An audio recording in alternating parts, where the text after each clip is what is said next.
So I, 24, and my now ex-boyfriend, 25, had been together for almost 6 years. And after I graduated college, we got an apartment together and have been living together for almost 3 years now. Over the summer, we talked about marriage multiple times, looked at rings casually, talked about starting a family where we were living, and basically everything for our futures together. Last month, I found 13 minutes of messages between him and this girl, 35, who had went out drinking with me twice, basically saying that his best friend, the best friend's girlfriend, were giving him a place to hang out with her, and they really like each other and are serious about each other, and that she understood his situation, aka me.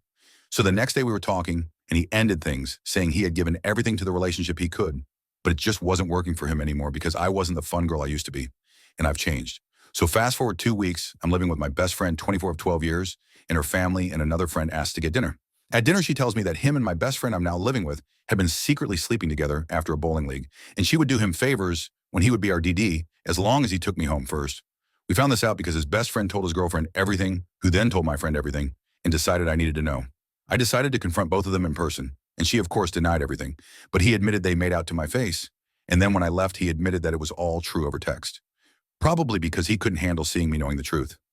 I had to find a new place to live, again.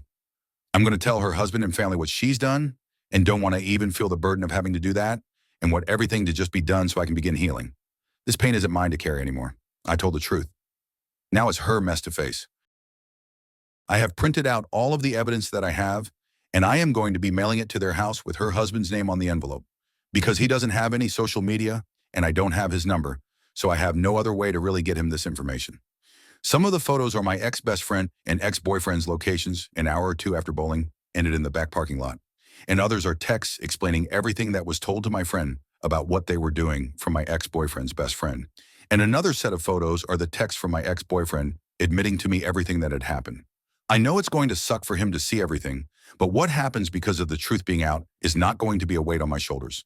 But anything that happens now that he will know is not on me for telling the truth, but on her for doing it. A mutual friend had his phone number, so she sent it to me.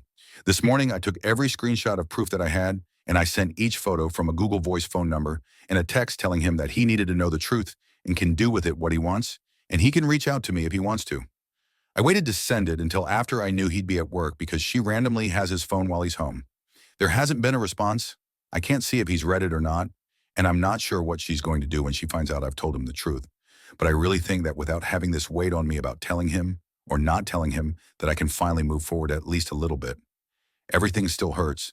The betrayal is more than just I got cheated on. It went to such deep levels of manipulation that it's hard for me to deal with most days. But I can move forward knowing that even though it happened to me, I could never do that to someone. And I can make informed decisions based on the truth, and that's what her husband deserved this entire time too. She told me to never speak to her again, and her husband said he's sticking by her side and to stop being childish. I simply told them both, I still don't even know what to believe, but now everyone has all of the information I had and can do with it what they would like. This has caused me so much heartache, and she's definitely playing on my emotions and knows how hard it was for me to tell him, and was probably banking on me not saying anything, and now is making me feel worse for saying anything.